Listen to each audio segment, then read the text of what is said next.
श्री गौर हरि ने भक्त वृंदों सहित शांतिपुर से नीलाचल जाने का मन ही मन संकल्प किया, किंतु भक्तवांछा कल्पतरु श्री भगवान भक्तवांछा पूर्ण करना अपने संकल्प की अपेक्षा बड़ा समझते हैं। गौरीदास पंडित श्री गौर हरि के अंतरंग भक्त ब्रज के सुबल सखा हैं। उनकी प्रार्थना पर श्री हरि इस समय श्री नित्यानंद प्रभु सहित एक बार श्री गौरीदास पंडित के घर अंबिका कालना में पधारे। गौरीदास पंडित एकांत गौर भक्त हैं और निरंतर ब्रज भाव में निमग्न रहते हैं। श्री गौर निताई को ये साक्षात श्री कृष्ण बलराम के रूप में ही देखते हैं और सखा सखा की तरह प्यार करते हैं। आज श्री गौर निताई को भक्त वृंदों सहित अपने घर आया देख गौरीदास के आनंद की सीमा न रही। उन्होंने परम श्रद्धा भक्ति सहित सबकी सेवा पूजा की। इस उपलक्ष्य में कालना में महामहोत्सव हो गया। अंत में गौरीदास पंडित ने श्री भगवान के चरणारविंद पकड़कर जब ये चलने लगेंगे तो वो चलने लगेगी मूर्ति, और वो कहेंगे ये चाहिए कि वो चाहिए, आएगा। गौरीदास पंडित ने भगवान के चरण पकड़कर रोते हुए प्रार्थना की, भगवान मेरे वचन की लाज रखो, आप सदा इस अंबिका नगर में ही निवास करो, ये मेरी विनती है। जो आप मेरे को छोड़ जाओगे तो आपको बिना देखे मैं निश्चय ही मर जाऊंगा। जो आप दोनों भाई यहाँ विराजमान रहोगे तो हे परमेश्वर हम सब जीवों की रक्षा हो जाएगी।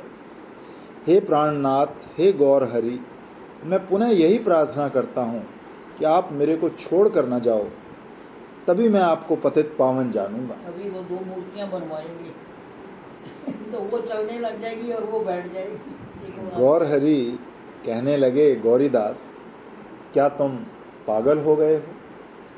क्या देहधारी सदा किसी के पास रह सकता है? जो तुम्हारी ऐसी ही भावना है तो मेरी मूर्ति की प्रतिष्ठा करो। जो मूर्तियां बनवाएंगे ना ये, उसमें सदा मेरा निवास रहेगा। वो चलने लग जाएगी, वो कहेंगे ये चाहिए कि वो चाहिए, देखना। ये तुम निश्चय जानकर मेरी आज्ञा का पालन करो। गौर हरि उक्त वाणी सुनकर गौरीदास पंडित मन में दुखी होकर दीर्घ निश्वास छोड़ते हुए रोने लगे। उनके मन में धीरज नहीं हुआ। दोनों भाइयों ने बहुत समझाया पर इनको एक बात भी समझ नहीं आई। वो कहने लगे, प्रभु मैं आप दोनों भाइयों को किसी तरह नहीं छोड़ सकता। बड़े भाग्य से तो आप इतने दिन में पधारे हो, अब मैंने आपको इसी घर में रखना है। भक्तों के भगवान भक्त वत्सल श्रीमन महाप्रभु श्री निताई दादा से एकांत में कुछ वार्तालाप करके गौरीदास से बोले, लो ये दो मूर्ति हैं, इन दोनों में हम दोनों का निवास है और हम दोनों भी खड़े हैं। ये चार जने तुम्हारे सामने हैं, ये चाहिए कि वो चाहिए। इन चारों में से जो दो तुम्हें अच्छे लगें उनको रख लो। गौरीदास पंडित बड़े चतुर थे, बोले अच्छा भगवान पहले प्रसाद पाइए। गौरीदास पंडित की इच्छा अनुसार चारों मूर्तियां भोजन करने लगी। अंत में उनको आचमन कराकर तांबूल दिया, पुष्पमालाएं पहनाई, चंदन लगाया। इस प्रकार चारों मूर्तियों में भक्त चूड़ामणि श्री गौरीदास पंडित को जो मूर्तियां विशेष हस्ती बोलती दिखाई दी, उन्होंने उनके लिए ही प्रार्थना की। श्री भगवान की वही मूर्तियां देव मंदिर में विराजमान हो गई और दूसरे गौर निताई नीलाचल को चल गए, किंतु पीछे वो मूर्तियां केवल मूर्तियां ही रह गई। गौरीदास भागे और जाते हुए गौर निताई को पकड़कर बोले, महाराज मेरे साथ तो धोखा हो गया, आप वापस चलो। गौर जाएंगे तो वो चलने लग जाएगी। तो गौर निताई ने कहा, बहुत ठीक, चलिए।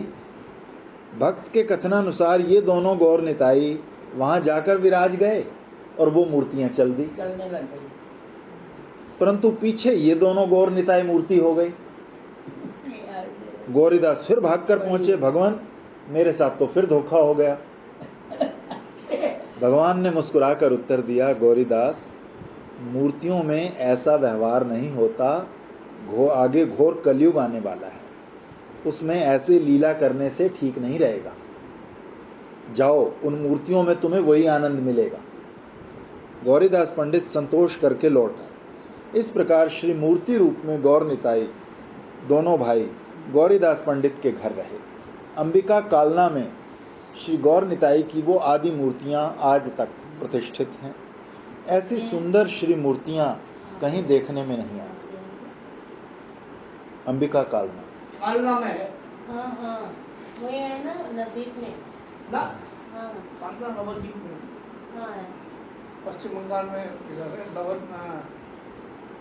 हुगली के पास में पड़ता है अच्छा, शायद। श्री गौरांग महाप्रभु की आदि श्री मूर्तियों 4 स्थानों में प्रतिष्ठित हैं। एक तो जब ये अपनी दादी से मिलने गए थे, तब इनके प्रेम के वशीभूत होकर अपनी श्री मूर्ति उन्हें दे आए थे। ढाका दक्षिण ग्राम में ये अति सुंदर श्री गौर कृष्ण मूर्ति आज तक विराजमान है। एक काशीश्वर पंडित को जब श्रीमन महाप्रभु नीलाचल से श्री वृंदावन भेजा है, तब उसको अपनी श्री मूर्ति देकर उनकी गौर विरह ज्वाला को शांत किया था। श्री वृंदावन में श्री गौर गोविंद की वो सुंदर श्री मूर्ति अब तक विद्यमान है। इस समय श्री रूप गोस्वामी सेवित श्री गोविंद देव के पास जयपुर में सेवित है।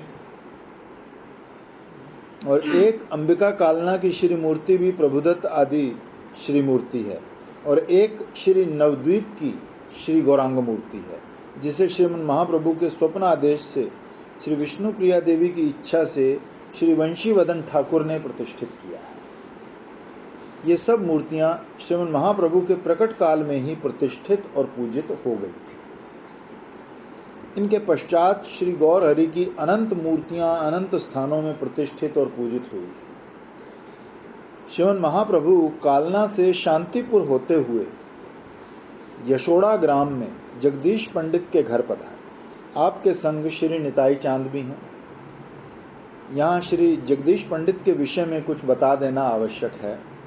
पहले इनका निवास श्री हट में था। श्री गौर हरि के प्रधान भक्तों का आदि निवास स्थल प्रायः श्री हट ही है। जगदीश पंडित की स्त्री का नाम दुखिनी था, किंतु वो परमा भक्तिमती थी। वो शची माता की सहेलियों में से थी। जगदीश पंडित और मिश्र पुरंदर का परस्पर भातृभाव था। श्री निमाई चांद जब 3 वर्ष के थे, तब एक दिन रो रोकर व्याकुल हो गए। उस दिन एकादशी का व्रत था। जगदीश पंडित के घर श्री हरिवासर में बड़ा महोत्सव मनाया जाता था। श्री भगवान को खूब भोग लगता था।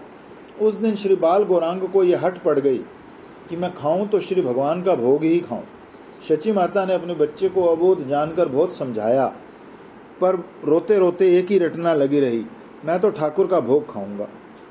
जगदीश पंडित की भक्तिमती पत्नी ने अपने स्वामी से जाकर ये सब कहा। जगदीश पंडित परम भक्त थे।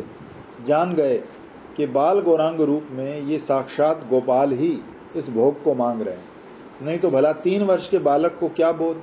ये विचार कर उसी समय श्री भगवान का भोग लाकर श्री बाल गौरांग को खिलाया। फिर तो वो प्रसन्न होकर उछलने लगे। ये सब चरित्र श्री नवद्वीप लीला में विस्तार से लिखा गया है। जगदीश पंडित और उनकी भक्तिमती पत्नी श्री निमाई चांद को पुत्रवत स्नेह करते थे। जिस समय महाप्रभु ने संन्यास लिया, उस समय पति पत्नी को जो कुछ कष्ट हुआ वो लेखनी से बाहर है। श्री गौर हरि के विरह में ये नवद्वीप को छोड़कर यशोड़ा ग्राम में आ गए और श्री जगन्नाथ मूर्ति की प्रतिष्ठा करके रहने लगे और अपने मन का दुख किसी से नहीं कहा। महाप्रभु संन्यास लेने के उपरांत जब जन्मभूमि के दर्शन करने के लिए नवद्वीप पधारे, तब इधर उधर से प्रायः सभी उनके दर्शन के लिए आए, लेकिन जगदीश पंडित नहीं आए। ये मान करके अपने घर में ही बैठे गौर भजन करते रहे। अंतर्यामी श्री भगवान भक्त की मनोवेदना को जान गए। श्री निताई दादा को संग लेकर गौर हरि एक दिन शांतिपुर से यशोड़ा में जगदीश पंडित के घर पधारे। जगदीश पंडित बहुत दिनों में अपने प्राण आधार प्रभु के दर्शन करके पत्नी सहित प्रेम आनंद में मग्न हो गए। फिर बहुत देर में सावधान होकर श्री गौर निताई को खीर का भोग लगाया। उस समय दोनों स्त्री पुरुष अपने पुत्र वियोग को, दुख को भुलाकर श्री निताई गौर की सेवा में जुट गए। पहले लिखाए हैं कि जगदीश पंडित और इनकी धर्म पत्नी श्री गौरचंद्र को अपना पुत्र करके मानते थे। श्री हरि के यशोड़ा पधारने पर इन्होंने विचार किया कि अब श्री गौरांग प्रभु को यहीं रखकर इनका पुत्रवत पालन करेंगे। भक्त वत्सल श्रीमन महाप्रभु ने इनकी इच्छा पूर्ति के लिए उसी समय उनको अपनी जीवंत मूर्ति प्रदान की और उस अपूर्व मूर्ति का दर्शन करके जगदीश पंडित और पुत्र शोकातुरा दुखनी देवी दुर्जय पुत्र शोक को भूलकर वात्सल्य भाव में उसका पूजन करने लगे। आज तक वो प्रसिद्ध जीवंत मूर्ति यशोड़ा में वर्तमान है। श्री नित्यानंद प्रभु की इच्छा से ही ये गौर सुंदर की सब लीलाएं होती हैं, कारण कि आप ही प्रभु की इच्छा शक्ति हैं। धन्य धन्य जगदीश पंडित तथा उनकी धर्म पत्नी को है, जिनकी कृपा से अब तक श्री श्री गौर निताई के साक्षात दर्शन हो रहे हैं। श्रीमन महाप्रभु संन्यास लेने के 5 वर्ष उपरांत जब शांतिपुर पधारे, तब शची माता भी अपने जीवन सर्वस्व निमाई चांद के दर्शन के लिए वहां पधारी और अपने प्रीतम पुत्र को अपने हाथ से नाना प्रकार के पदार्थ भिक्षा कराकर अपने तापित प्राणों को शीतल किया। ये कथा पिछले प्रसंग में बता चुके हैं। उस समय शची माता के मन में हठात एक बात उत्पन्न हुई, जिसका वर्णन इस अध्याय में बताया जाएगा। शची माता के जीवन धन श्री निमाई चांद जिस समय माता के गर्भ में उदय हुए, उस समय वो अपनी ससुराल में श्रीहट्ट में ही थी।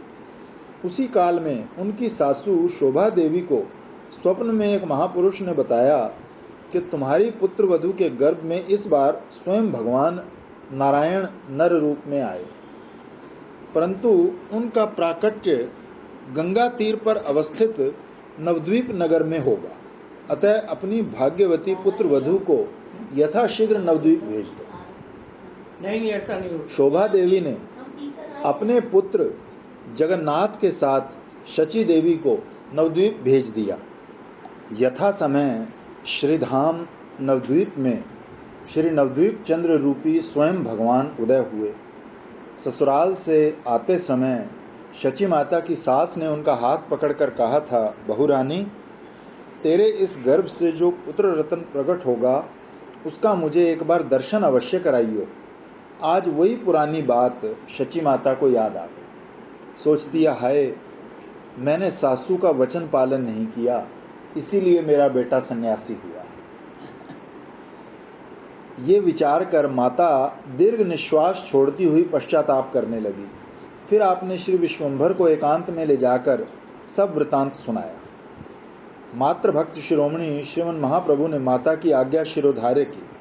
श्रीमन महाप्रभु पहले भी एक बार पूर्वी बंगाल हो आए हैं, किंतु उस समय माता जी ने इनको बालक जानकर तथा पद्मावती नदी की विशालता का ध्यान करके इनको ये संदेश नहीं दिया था, परंतु इनके असीम शक्ति संपन्न पुत्र ने तब भी अपनी महान शक्ति का परिचय दिया था। आपने श्रीहट्ट में जाकर अपनी दादी को दर्शन तो दिए, किंतु उसके घर नहीं गए, क्योंकि उस समय श्री शची माता ने इनसे अपनी सास की बात नहीं कही थी, परंतु शची माता को भी उनकी इस बात का मालूम नहीं हुआ। इस समय माता की आज्ञा से इन्हें पुनः श्रीहट्ट जाना पड़ा। अब ये श्रीहट्ट जो है ये बांग्लादेश में पड़ता है। उनके साथ इनके मामा विष्णुदास भी गए। श्रीमन महाप्रभु कुछ दिन के लिए पुनः पूर्वी बंगाल गए हैं। इसमें आपका मुख्य उद्देश्य मात्र आज्ञा पालन और उसके साथ साथ हरिनाम प्रचार द्वारा जीवोद्धार है। आप असम पर्यंत गए हैं। यात्रा करते करते मार्ग में मुखडोबा नामक एक ग्राम पड़ा। उसमें एक भाग्यवान ब्राह्मण के यहाँ श्री गौर हरि ने भिक्षा की। विष्णुदास इनकी सेवा में है। उन्होंने पहले दिन की एक हरड़ अपने गांठ में बांध रखी है। भोजन के पश्चात उसे महाप्रभु को दिया। सन्यासी चूड़ामणि श्री कृष्ण चैतन्य महाप्रभु मामा की ओर कड़ी दृष्टि से देखते हुए बोले, मामा जी, आपको वस्तु संचय करने का अभ्यास अभी तक छूटा नहीं। सन्यासियों के साथ आपका रहना बिल्कुल ठीक नहीं। आप यहीं निवास करो, गृहस्थ आश्रम स्वीकार करके धर्मार्जन करो। आप यहीं निवास करो और गृहस्थ आश्रम स्वीकार करके धर्म अर्जन करो। विष्णुदास लज्जा के मारे पृथ्वी में गड़ गए और रोते रोते बोले, प्रभु अब मैं ऐसा कोई काम नहीं करूंगा, कृपया संग चलने की आज्ञा दीजिए। किंतु श्रीमन महाप्रभु की जो वाणी में है वही क्रिया में है। आप सत्य संकल्प हैं। विष्णुदास को वहीं छोड़कर चल दिए। विष्णुदास मुखडोबा ग्राम में रहकर गृहस्थी हो गए। श्री नीलांबर चक्रवर्ती का वंश इस प्रकार छोटी सी बात थी, एक खरड़ी बात तो छोटी सी है, लेकिन विचार अभी गए नहीं ना संग्रह। इस प्रकार श्री नीलांबर चक्रवर्ती का वंश मुखडोबा ग्राम में बढ़ा। अब तक इनके वंश के लोग वहां रहते हैं। श्री नवद्वीप में अब इनके वंश का कोई नहीं है। श्रीमन महाप्रभु मुखडोबा से चलकर श्रीहट पहुंचे। यहाँ पर एक प्राचीन पीपल का वृक्ष था। श्रीहरि उसकी शीतल छाया में विराजे। वसंत का समय था। प्रकृति देवी नवीन श्रृंगार करके अपने स्वामी का अभिवादन करने लगी। उस मध्याह्न काल में श्री गौर हरि क्या देखते हैं, एक किसान बैलों को हल में जोत कर चला रहा है और अत्यंत तीव्र धूप के कारण बैल महादुखी हो रहे हैं। उनका दुख देखकर करुणा निधि का हृदय करुणा से पिघल गया। किसान को पास बुलाकर बोले, भैया इन बैलों को और कष्ट मत दो, इनको छोड़ दो। किसान ने हाथ जोड़कर कहा, महाराज क्षमा कीजिए, मेरा खेत सूखा जा रहा है, जो अब नहीं बोऊंगा तो खाऊंगा क्या। कृषक के वचन सुनकर गौर हरि रो दिए और ऊंचे स्वर से कहने लगे, हरि हरि, ये कैसा सर्वनाश है, खाने के लिए धर्म का नाश करता है। कहते कहते दीन बंधु के नेत्रों से अविच्छिन्न धारा चलने लगी। किसान ये देखकर चकित हो गया। फिर उसने हल की ओर दृष्टि डाली तो दोनों बैलों को हल छोड़े श्री गौर हरि के पास खड़े हुए श्री हरिनाम जपते पाया। इसमें आश्चर्य की कोई बात नहीं। श्री गौर हरि की महिमा अपार है। उन्होंने अनेक बार पशु पक्षियों से हरिनाम संकीर्तन कराया है। ये उनकी कोई नई लीला नहीं है। इस किसान का नाम रामदास है। रामदास ये देखकर भय से कांपता हुआ श्री गौर हरि के चरणों में लौटने लगा और देखते देखते भवसागर से पार हुआ। पीछे से उस स्थान में रामदयाल नाम से उसकी ख्याति हुई। ये श्रीहट के बुरुंगा गांव की बात है। यहाँ श्री गौर हरि के सजातीय लोग बुरुंगा भी कहते हैं। मार्ग में इनके कुटुंबी भ्राता गौरीकांत तथा इनके भतीजे श्री गर्भ मिले। दोनों ने श्रीमन महाप्रभु के चरणों में आत्मसमर्पण करके हरिनाम महामंत्र ग्रहण कर जन्म सार्थक किया और बहुत से जीवों का उद्धार किया। श्री गौरचंद्र बुरुंगा में जिस पीपल के वृक्ष के नीचे विराजे थे, वो परम पवित्र तीर्थ रूप हो गया। आज तक वो स्थान श्री चैतन्य बाड़ी के नाम से विख्यात है। बहुत से लोग आज तक वहाँ की रज को मस्तक पर लगाकर अपने को कृतार्थ मानते हैं। यहाँ से श्री गौर हरि दक्षिण ढाका पधारे। बहुत से बुरुंगावासी भी आपके साथ गए। रामदास, गौरीकांत तथा श्री गर्भ ने प्रभु का साथ नहीं छोड़ा। संध्या समय गोधूली वेला में महाप्रभु अपनी दादी के घर पहुंचे। यहाँ उनको किसी ने नहीं पहचाना। श्री गौरचंद्र के ताऊ श्री परमानंद मिश्र की परमा भक्तिमती पत्नी श्रीमती सुशीला देवी ने इनके दर्शन कर अपनी वृद्धा सासू के पास जाकर कहा, देखना जी, एक नवीन सन्यासी आए हैं। शोभा देवी अति कष्ट से उठकर बाहर आई और सन्यासी को देखकर नारायण स्वरूप जानकर प्रणाम किया। पहचाना नहीं। महाप्रभु ने तब स्वयं अपना परिचय दिया और अपने आने का कारण बताया। अब तो शोभा देवी प्रेमानंद में अधीर होकर अपने सन्यासी पौत्र को हृदय से लगाकर फूट फूट कर रोने लगी। फिर जैसे तैसे धीरज धारण कर प्रभु को घर के भीतर लाई। पुत्र वधू सुशीला देवी ने खीर और अनेक व्यंजन बनाकर गौर हरि को भिक्षा कराई। वृद्धा शोभा देवी ने बीती सब बातें बताई। गौर हरि ने भी बुढ़िया दादी की कथा को बड़े मन से सुना। शोभा देवी का महाप्रभु में सन्यासी भाव नहीं था, वो तो वात्सल्य प्रेम में मग्न थी। उनको देखते देखते श्री गौरचंद्र कृष्णचंद्र हो गए।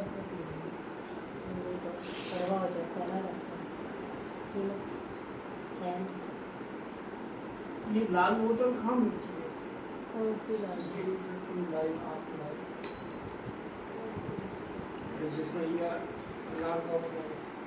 श्रीमन महाप्रभु ने ये जो अपना गौर कृष्ण रूप दादी को दिखाया है, ये उनका आदि रूप एवं स्वयं रूप है। वृद्धा स्वयं भगवान के साक्षात दर्शन पाकर प्रेम में मूर्छित हो गई। श्री भगवान ने अपने शीतल हस्त कमल से दादी का स्पर्श किया और वृद्धा की आंखें खुल गई। वो प्रेम अश्रुपात करती हुई अपने पौत्र का हाथ पकड़कर कहने लगी, निमाई, तुम इन गौर श्याम दोनों रूपों में मेरे पास रहो। मैं आपकी इन दोनों मूर्तियों के दर्शन करते करते मरूं, यही मेरी अभिलाषा है। गौर भगवान ने तथास्तु कहकर दादी का संतोष किया। ये श्री गौर कृष्ण मूर्ति ढाका दक्षिण में श्री शोभा देवी की प्रतिष्ठित की हुई है। श्री गौर सुंदर के साथ युगल श्री श्याम सुंदर की मूर्ति और कहीं नहीं है। अब तक ये मूर्ति जागृत है। इसके अनेक अलौकिक चमत्कार देखने सुनने में आते हैं। ये दोनों श्री मूर्ति प्रभु के प्रकट काल से ही पूजी जाती है। श्री गौर सुंदर एक रात्रि ढाका दक्षिण में दादी के घर रहे। अगले दिन प्रातःकाल होते ही चल दिए। दादी के बहुत हठ करने पर भी स्वतंत्र ईश्वर ने ध्यान नहीं दिया। वहां से आप निकटवर्ती कैलाश श्रृंग पधारे। वहां शिव मूर्ति तथा अमृत कुंड के दर्शन किए। शिव मंदिर में खूब नृत्य कीर्तन किया। इस समय श्री गौर भगवान बड़भागी श्री हट निवासी भक्तों पर कृपा कर रहे हैं। श्री हरिनाम महामंत्र का उपदेश देकर आप उन सब को परम शक्तिशाली बना रहे हैं। श्री हरिनाम का प्रचार बढ़ रहा है।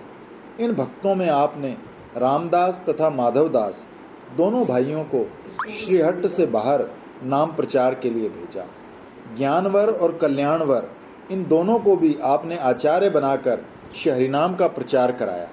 कहना न होगा कि आसपास के सब देशों को इन श्रीमन महाप्रभु के कृपा प्राप्त महापुरुषों ने वैष्णव बना दिया। श्रीमन महाप्रभु ढाका दक्षिण से आसाम के प्रसिद्ध ब्रह्मकुंड के दर्शनों को पधारे। इस प्रदेश के हाजी ग्राम में श्री माधव का अति सुंदर, अति प्राचीन और प्रसिद्ध मंदिर है। श्री गौर सुंदर ने पहले यहाँ आकर श्री माधव भगवान के दर्शन किए। पीछे इसी पवित्र स्थान में वराह कुंड पर एकांत गुफा में विश्राम किया। इस स्थान पर लीलाधारी श्री गौर हरि ने रत्नेश्वर नामक एक ब्राह्मण पर कृपा करके उसको श्री हरिनाम मंत्र प्रदान कर कृतार्थ किया। इस भाग्यवान विप्र को आपने श्रीमद् भागवत की शिक्षा देकर श्री माधव के मंदिर में भागवत के पाठ पर लगाया। ये रत्नेश्वर विप्र श्रीमन महाप्रभु के कृपा सिद्ध भक्त हैं। कुछ ही दिन में श्रीमद् भागवत के पाठ में इनको अपूर्व क्षमता प्राप्त हो गई। ये श्री माधव के मंदिर में श्री माधव भगवान को भागवत सुनाते थे। संसारी श्रोताओं की कोई अपेक्षा नहीं थी। इनको सब लोग रत्नेश्वर पाठक के नाम से पुकारते थे। हाजी से श्री गौर हरि परशुराम कुंड पधारे और वहां से फिर ब्रह्म कुंड पर जाकर स्नान करके फिर पुनः माधव मंदिर में आए। श्री गौर हरि ने जिस गुफा में निवास किया वो अब तक विद्यमान है। उसको श्री चैतन्य गुफा कहते हैं। सुनते हैं श्रीमन महाप्रभु ने यहाँ रहकर मांडवी तर्क भूषण और कवि शेखर को श्रीमद् भागवत की शिक्षा दी थी। ये दोनों भद्र पुरुष देव ऋषि नारद जी की तरह वीणा बजाकर श्री हरिनाम का गान करते थे और लोगों की उसमें रुचि उत्पन्न करते थे। दामोदर देव नामक एक महात्मा ने उन्हीं दिनों आसाम में दामोदरी संप्रदाय की सृष्टि की थी। आसाम में प्रायः सभी लोग उनकी पूजा करते थे और उनको ईश्वर का अवतार मानते थे। ये दामोदर देव श्री माधव भगवान के दर्शनों को आए तो वहाँ सन्यासी शिरोमणि श्री कृष्ण चैतन्य महाप्रभु के दर्शन कर अपना अहंकार छोड़कर उनके चरणों से लिपट गए और उनको साक्षात भगवान जानकर आत्मसमर्पण कर दिया। पतित पावन गौर हरि ने भी कृपा करके उनको हरिनाम महामंत्र से दीक्षित करके और अधिक शक्तिशाली बना दिया। ये महाप्रभु के कृपा सिद्ध भक्त हुए। उन्होंने आसाम पर्यंत में वैष्णव धर्म का खूब प्रचार किया। अब तक ये सिद्ध पुरुष आसाम में देवता के सदृश पूजे जाते हैं। नदिया अवतार श्री गौरांग महाप्रभु आसाम में पधारे हैं, ये बात सर्वत्र फैल गई। उस समय आसाम के प्रधान धर्म प्रवर्तक श्री शंकर देव थे। ये श्री अद्वैत प्रभु के शिष्य थे और अद्वैतवाद को मानते थे। ये भी हाजी ग्राम में महाप्रभु के दर्शनों को आए, किंतु इनकी आशा पूर्ण नहीं हुई। श्री गौर हरि वहां से पहले ही चले गए। ये शंकर देव अपने गुरुदेव श्री अद्वैताचार्य से विमुख होकर आसाम चले आए थे और यहाँ अद्वैतवाद का प्रचार कर रहे थे। संभव है इसीलिए इनको महाप्रभु के दर्शन नहीं हुए, किंतु कृपा में श्री गौर भगवान ने इन्हें नीलाचल में दर्शन देकर कृतार्थ किया।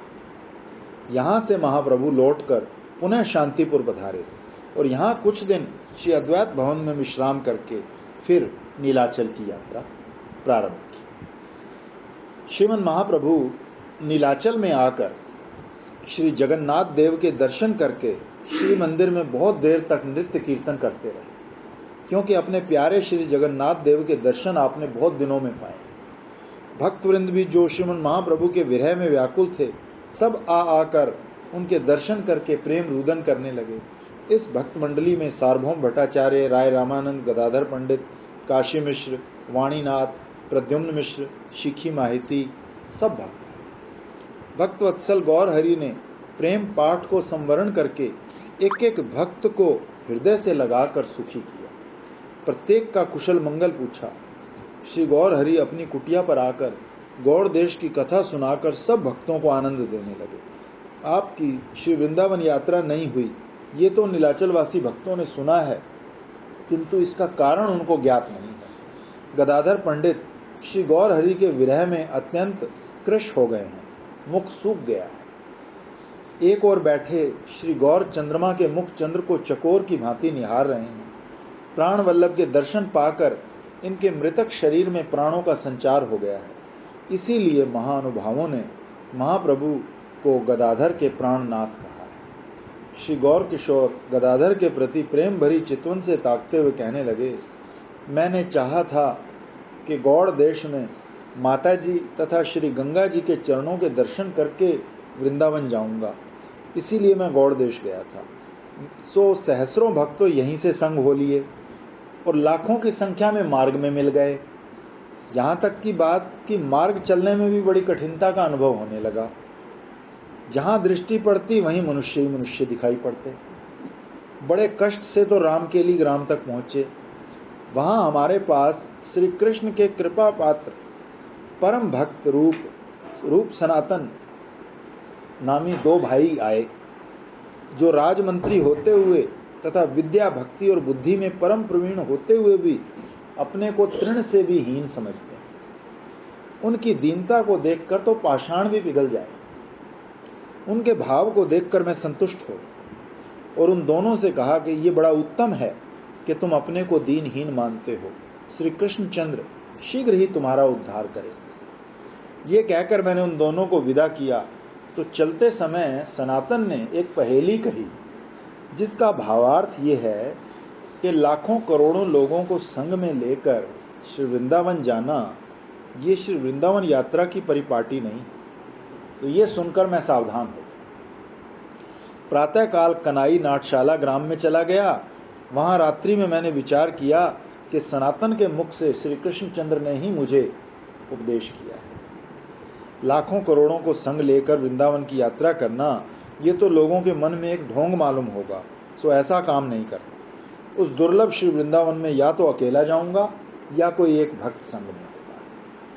फिर सोचा, श्री माधवेंद्रपुरी एकाकी श्री वृंदावन पधारे थे, जिनको श्री कृष्णचंद्र ने दूध पिलाकर साक्षात दर्शन दिए। ये विचार कर श्री गंगा जी के तट जहाँ के जो भक्त थे उनको वहीं छोड़कर अपने 5-6 भक्तों के साथ में यहाँ वापस आया। अब तुम सब मिलकर प्रसन्नता पूर्वक ऐसी सम्मति दो जिससे वृंदावन की यात्रा निर्विघ्न करके आओ। महाप्रभु गदाधर के मुख की ओर देखकर पुनः प्रेम भरी वाणी से बोले, गदाधर को छोड़कर जो मैं चला गया था, इसीलिए मैं वृंदावन नहीं जा सका, क्योंकि पीछे से यहाँ इन्होंने बड़ा दुख माना। गदाधर पंडित के प्रेम की कोई तुलना नहीं, ये महाप्रभु के वचन बता रहे हैं। गदाधर श्री राधा शक्ति हैं। इनका भजन और श्री गौरचंद्र में अनुराग ऐसा है जैसा श्रीमती वृषभानु नंदिनी का श्री कृष्ण चंद्र में था।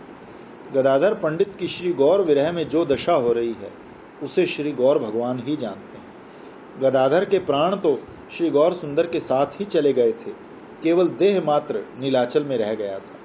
फिर जीवित कैसे रहे? यही तो श्री भगवान की अचिंत्य शक्ति का प्रभाव है, जो प्रभु मिलन की आशा बनकर शरीर को रखे रही। अपने प्राणनाथ को देखकर इस समय गदाधर के देह में फिर प्राण आ गए। श्री भगवान भक्त के प्राण हैं।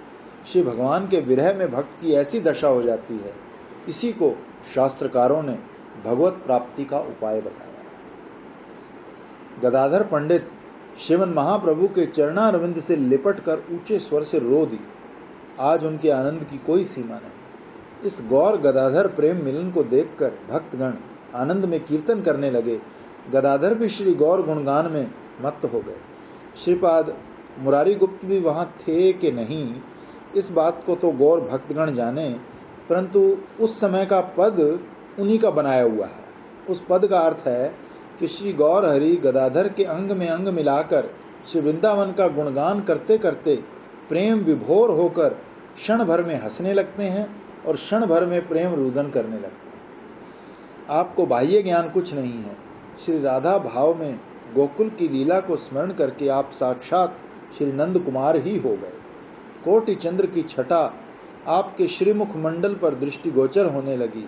श्री गौर गदाधर के प्रेम सम्मिलन में त्रिभुवन का हृदय पिघल गया, किंतु नहीं जाना जाता इन मुरारी गुप्त को ही किस अपराध से छोड़ दिया गया।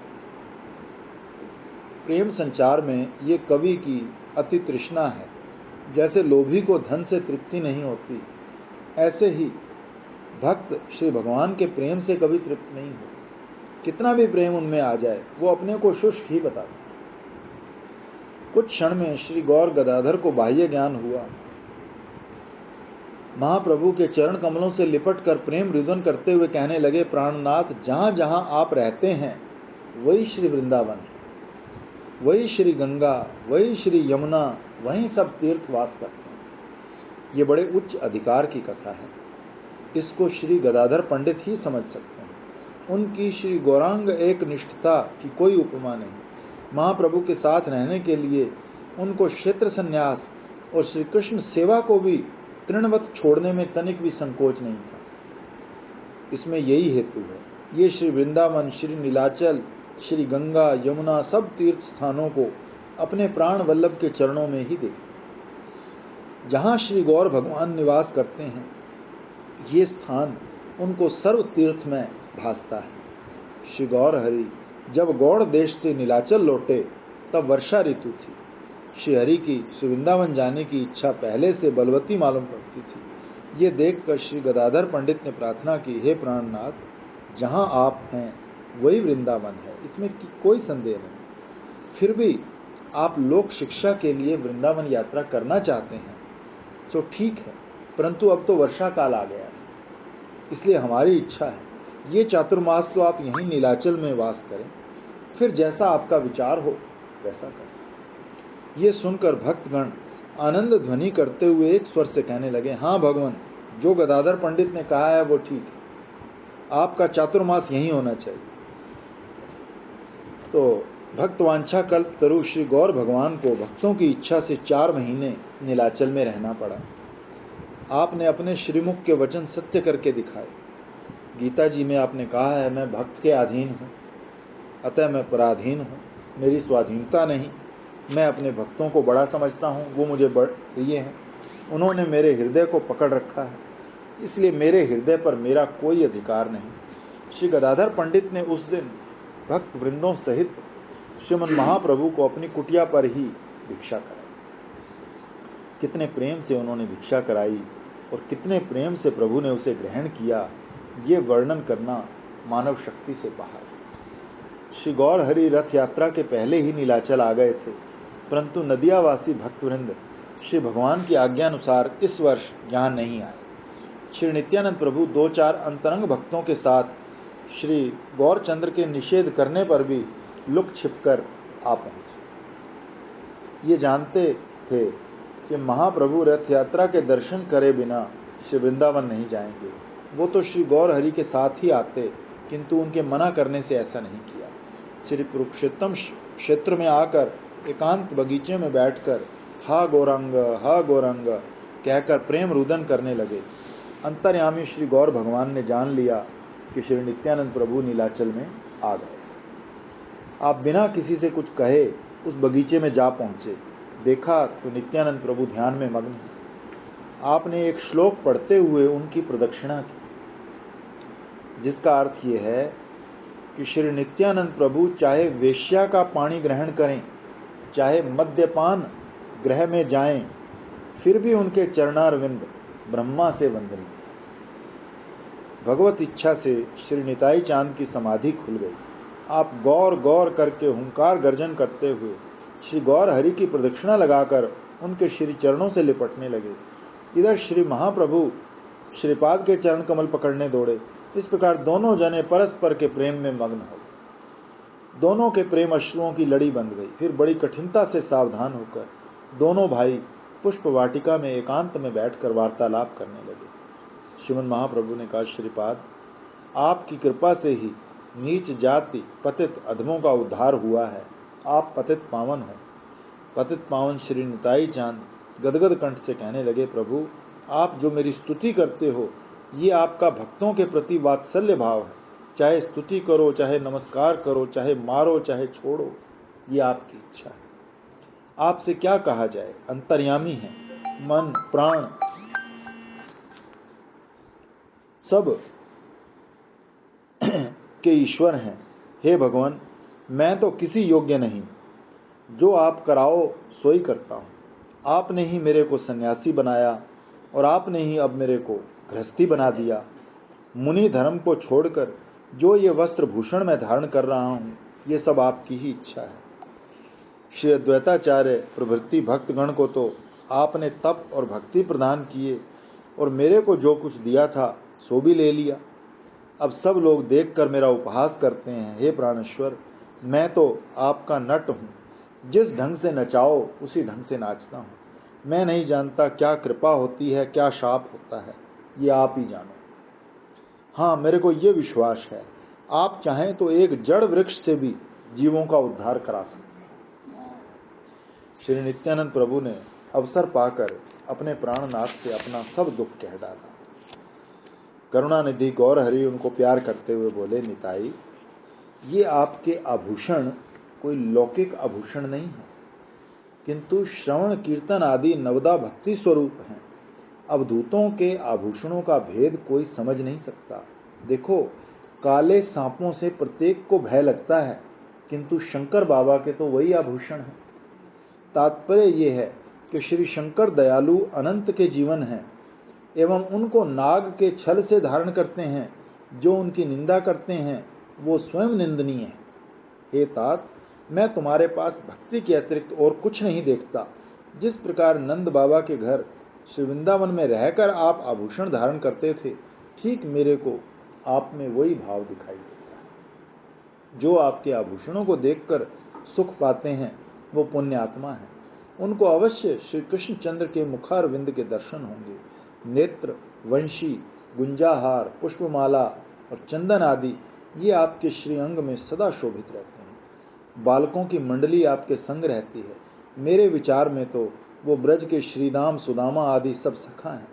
वृंदावन क्रीड़ा में जो बालक मंडली थी, निश्चय वही बाल मंडली आपके संग मालूम होती है, क्योंकि उनका स्वभाव, कांति, शक्ति वही है। जो कोई भद्र पुरुष आप में प्रीति करता है, सत्य सत्य वो मेरे में ही प्रीति करता है।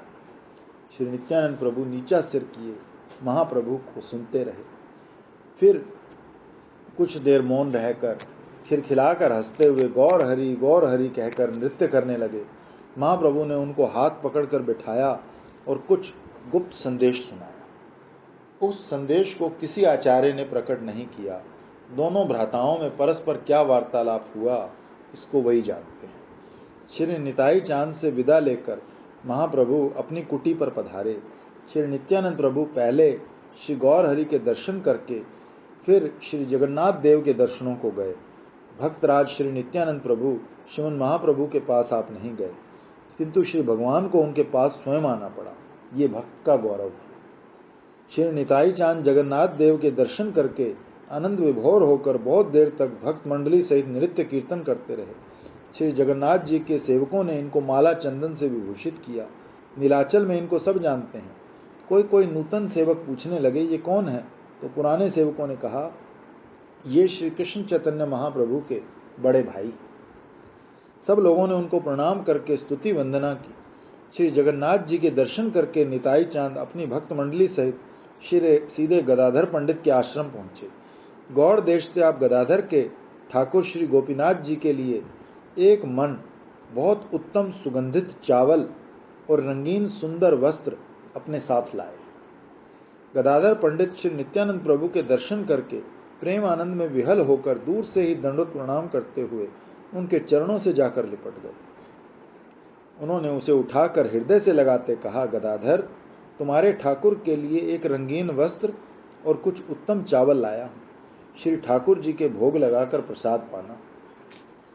तंदुलों को देखकर गदाधर पंडित मुस्कुराते हुए प्रेम आनंद में मग्न हो गए। गौड़ देश से एक मन चावल आदमी के सिर पर उठवाकर यहाँ तक लाना, ये कोई सामान्य प्रीति का कार्य नहीं, ये तो श्री नित्यानंद प्रभु की अपार प्रीति का परिचायक है।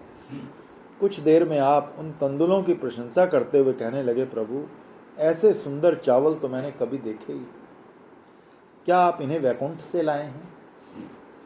इनको तो श्री लक्ष्मी देवी ही अपने कर कमलों से बनाकर श्री कृष्णचंद्र के भोग लगाकर भक्तों को प्रसाद देवे तो भक्तजन कृतार्थ हो जाए। रंगीन वस्त्र को गदाधर पंडित ने श्री गोपीनाथ जी के श्री अंग में धारण कराया। वो वस्त्र श्री भगवान के श्री विग्रह को पाकर अपूर्व शोभा पाने लगा। गदाधर श्री भगवान की उस छवि को निहार कर आनंद मग्न हो गए।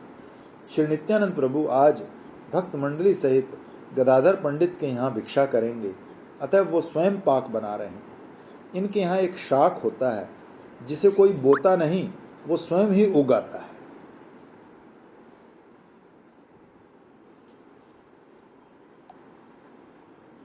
वो लाल साग होता है, वो अपने आप हो जाए, ये लाल साग।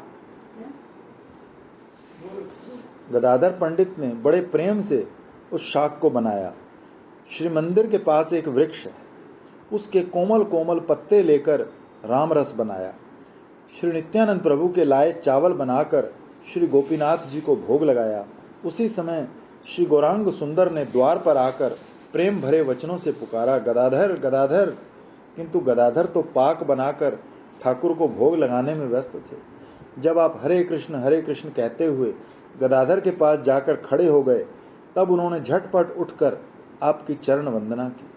रंगीले ठाकुर तब मुस्कुराते हुए स्नेह युक्त वचनों में बोले, गदाधर, क्या तुम हमें नहीं जिम्माओगे? क्या तुम दोनों ने मुझे बाहर निकाल दिया है? अच्छा, तुम नहीं खिलाओगे तो हम बलपूर्वक खा लेंगे। श्री नित्यानंद का तो ये माल है और श्री गोपीनाथ जी का प्रसाद है, और आपने इसे बनाया है, तो हम कैसे छोड़ सकते हैं? श्री महाप्रभु के उक्त वचन सुनकर श्री गदाधर नीचा मुख किए लज्जा सहित हाथ की उंगलियों से पृथ्वी को रेदने लगे। गदाधर पंडित का ये प्रेम भाव बड़ा मधुर है, क्योंकि ये श्री राधा शक्ति है। श्रीमन महाप्रभु के सन्मुख ये सदा नवीना रमणी की भांति लज्जा युक्त हो जाते हैं। आपके नयन चकोर श्री गौर सुंदर के चरणारविंद का मधुपान करने में मत हैं। श्री नित्यानंद प्रभु श्री गौर गदाधर के प्रेम को अच्छी तरह जानते हैं, इसीलिए आप उनकी प्रेम लीला देखकर खूब हंस रहे हैं। महाप्रभु हंसते हंसते फिर कहते हैं, गदाधर, अब देर क्यों करते हो, प्रसाद लाओ। गदाधर ने आज्ञा पाकर सब प्रसाद लाकर सबके सन्मुख धर दिया। प्रसाद की सुगंधि से सब दिशाएं भर गई। श्री गौर हरि ने प्रसाद की वंदना करके उसके 3 भाग कर प्रसाद पाने को कहा। श्री नित्यानंद प्रभु तो महाप्रभु के साथ प्रसाद पाने को बैठ गए, परंतु श्री गदाधर हाथ जोड़े खड़े रहे। आप किसी भी तरह साथ बैठने को राजी नहीं हुए, क्योंकि अपने प्राणनाथ को भोजन कराए बिना ये कैसे भोजन कर सकते थे। श्री गौर हरि ने उनके लिए प्रसाद का एक भाग अलग उठाकर रख दिया। प्रसाद पाते पाते आप उसकी प्रशंसा करते कहने लगे, इस प्रसाद की तो सुगंध से ही कृष्ण भक्ति होती है, इसमें आश्चर्य की बात नहीं। गदाधर, तुम्हारे इस मनोहर पाक को धन्य है, मैंने ऐसा पाक और शाक नहीं खाया। तुमने प्रसाद बनाने में कमाल किया। राम रस क्या है, आश्चर्य है। मालूम होता है वैकुंठ में पाक बनाने वाले भी तुम ही। अब अपने को क्यों छुपाते हो?